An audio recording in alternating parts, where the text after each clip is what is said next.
Welcome back once again. आज हम अपने इस वीडियो में करेंगे class 7th English the English tree book का chapter 6 around the world in 80 days. ये चैप्टर दो पार्ट में है। ये पार्ट 1 है और इसके पार्ट 2 का लिंक और क्वेश्चन आंसर्स का लिंक आपको डिस्क्रिप्शन में मिलेगा, तो आप वहाँ से देख सकते हैं।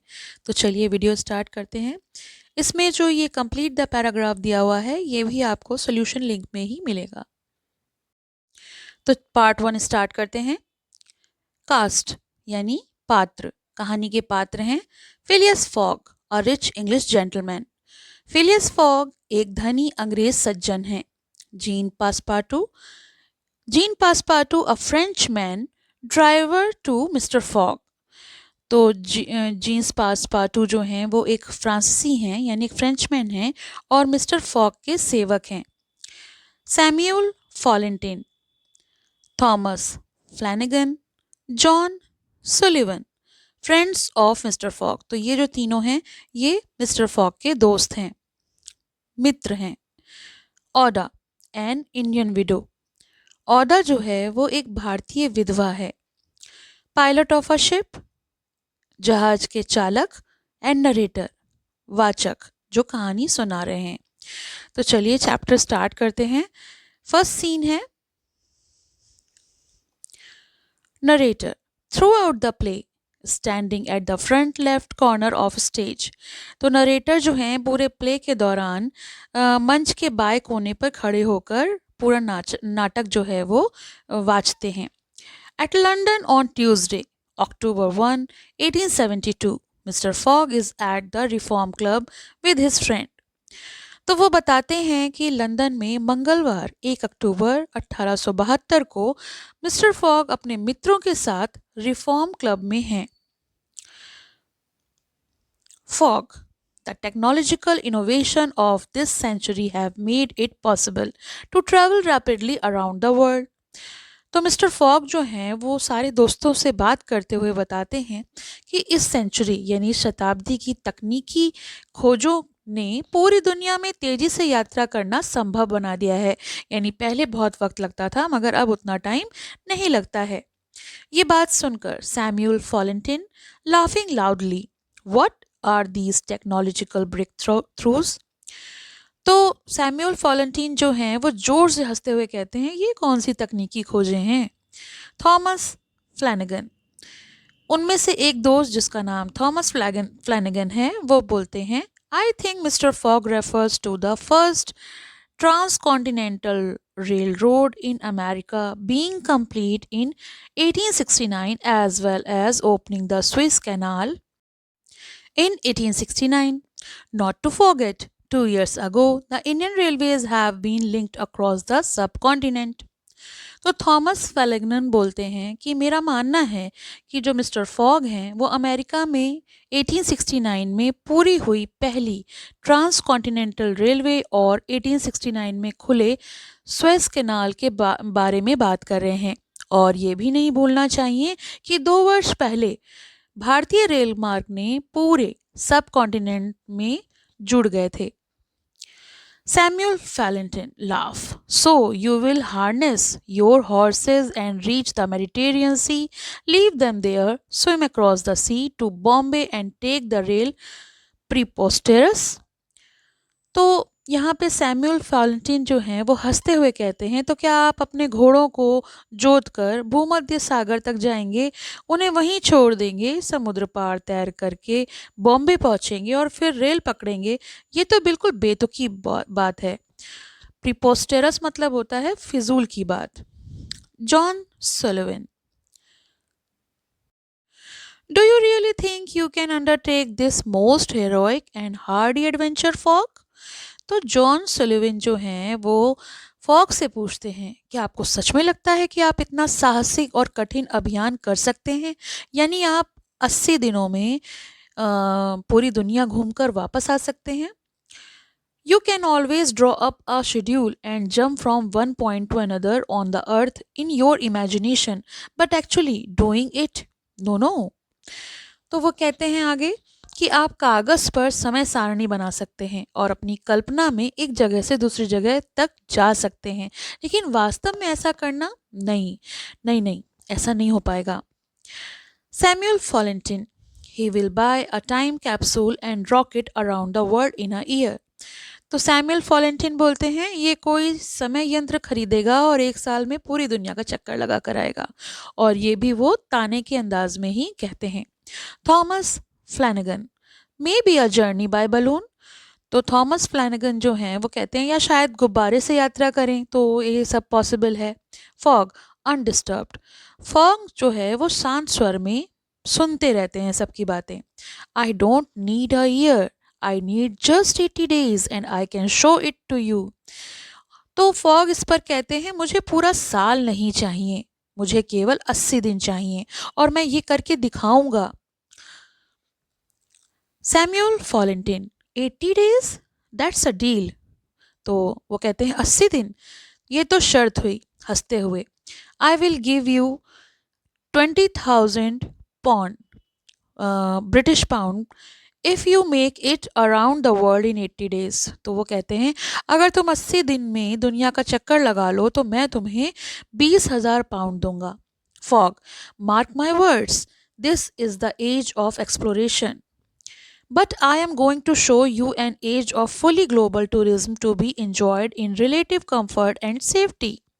फॉग कहते हैं मेरी बात याद रखना, ये खोज का युग है, यानी ये युग जो है वो काफ़ी सादे सारे एक्सप्लोरेशन का है, इन्वेंशन का है, लेकिन मैं आपको पूरी तरह वैश्विक पर्यटन का युग दिखाऊंगा जिसमें आराम और सुरक्षा के साथ मैं पूरी दुनिया घूम कर आऊँगा। Narrator, all the club members begin whispering to each other. Some laugh, some suppress laughter, some look aghast. Fogg shakes hand with all of them and leaves in a hurry। तो वाचक सीन के खत्म होने पे, पहले दृश्य के खत्म होने पर बताते हैं कि क्लब के सभी सदस्य आपस में फुसफुसाने लगते हैं। कुछ हंसते हैं, कुछ अपनी हंसी को दबाते हैं, कुछ हैरान रह जाते हैं। फॉग सभी के साथ हाथ मिलाते हैं और जल्दी वहां से निकल जाते हैं। तो इस प्रकार से इसका पहला सीन जो है वो खत्म होता है। अगला सीन है scene 2। Narrator, at Fogg's London residence on October 2, 1872। वाचक बताते हैं कि ये दृश्य फॉग के लंदन में स्थित घर पर 2 अक्टूबर 1872 का है। Fogg, Passepartout, tomorrow Wednesday, the 2nd of October, we will leave London on a tour around the world and we have to be back in 80 days। तो फॉग अपने सेवक से यानी पासपार्टू से बोलते हैं कि कल बुधवार 2 अक्टूबर को हम दुनिया की यात्रा पर निकलेंगे और हमें 80 दिनों के भीतर वापस लौटना है। Pack only a few things, वो कहते हैं कि वह ज़रूरी सामान ही पैक करो, everything else will be bought on the trip, और बाकी की चीज़ें यात्रा के दौरान खरीद ली जाएंगी। फॉग एंड पासपार्टू एग्जिट, और फिर फॉग और पासपार्टू जो हैं वो चले जाते हैं। Narrator, accompanied by Passepartout, Fogg leaves London by train at 8:45 p.m. Fogg gives Passepartout the itinerary and stresses that they must stick on the schedule. To the schedule, read the itinerary। तो वाचक बताते हैं पासपार्टू के साथ fog रात को 8:45 की जो ट्रेन है लंदन से निकलते हैं, यानी वो 8:45 की ट्रेन से लंदन छोड़ देते हैं। फॉग पासपार्टू को यात्रा की रूपरेखा यानी आइटिनरी का मतलब होता है यात्रा की सूची देते हैं और जोर देकर कहते हैं कि इसे अपने मतलब इसको अपने साथ रखो समय सारणी को और उसका पालन करना होगा। यात्रा सूची को पढ़ो। देखिए ये आइटिनरी दी हुई है जिस शेड्यूल से उन्हें लंदन से निकलना है और लंदन वापस पहुंचना है 80 दिनों के अंदर। पहला है London United Kingdom to Suez Egypt, दूसरा है Suez to Bombay India. Time taken यहाँ पे दिया हुआ है, यहाँ 7 days लगेंगे, यहाँ 13 days लगेंगे। Bombay to Calcutta by rail 3 days लगेंगे। कैलकाटा टू विक्टोरिया हांगकांग, यहाँ 13 days लगेंगे। हांगकांग टू योकोहामा जापान, यहाँ 6 days लगेंगे। योकोहामा से San Francisco United State 22 days लगेंगे। सैन फ्रांसिस्को से New York city United State by rail 7 days लगेंगे। न्यूयॉर्क से लंदन वापस आने में 9 दिन लगेंगे। इस तरह से उनकी 80 दिनों की यात्रा कंप्लीट हो जाएगी।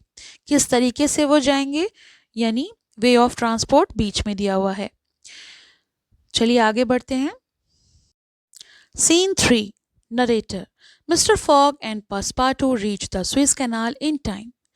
वाचक बताते हैं श्री फॉग यानी जो मिस्टर फॉग हैं वो पासपार्टू के साथ समय पर स्विस कैनाल पहुंच जाते हैं। They take a steam engine to Bombay और वो वहां से बॉम्बे जाने के लिए एक स्टीमर पकड़ते हैं।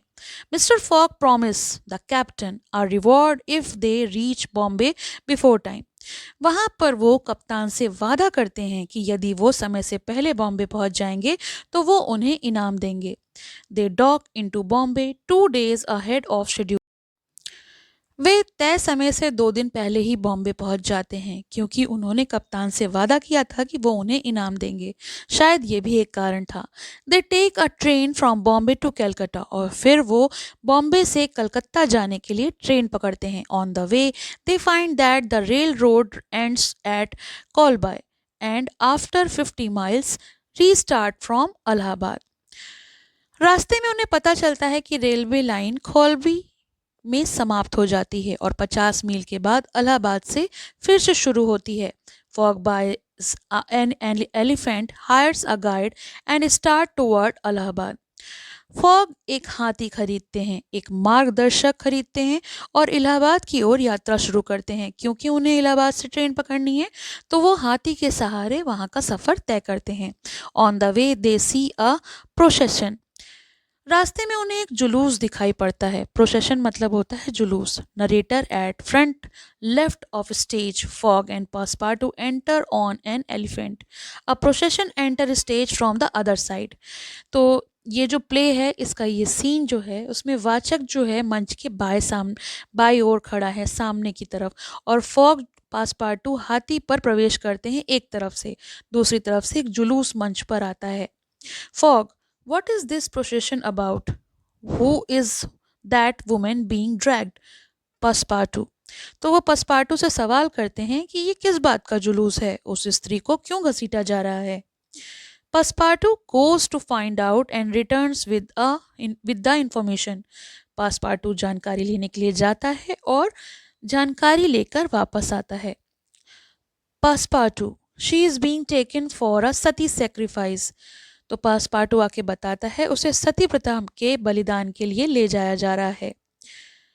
It seems she is a young Indian women Aouda whose husband has just died. और लगता है कि ये युवा भारतीय महिला है ओडा जिसका पति अभी अभी मर गया है और उस अनुसार उसे सती होना है। Fogg, we must help her, think of something. Fogg ने कहा हमें उसकी मदद करनी होगी, कोई उपाय सोचो। Passepartout, but we will lose the 12 hours we have gained by arriving early. तो फॉग ने इस पर कहा कि हम पहले से ही 12 घंटे हमने जो बचाए हैं वो खो जाएंगे। Fogg, that's fine, we need to rescue the lady. तो फॉग कहते हैं कोई बात नहीं, हमें इस महिला को बचाना है। All except narrator exit the stage. वाचक को छोड़कर सभी मंच से बाहर चले जाते हैं और इस प्रकार से तीसरा दृश्य भी समाप्त हो जाता है। तो ये तो हो गया इस चैप्टर का पार्ट 1। पार्ट 2 में हम सीन 4 देखेंगे और इसके क्वेश्चन आंसर्स का लिंक भी आपको डिस्क्रिप्शन में मिलेगा, तो आप वहाँ से देख सकते हैं। Thank you for watching, have a nice day. पसंद आया हो तो लाइक करें, शेयर करें और चैनल को सब्सक्राइब करें।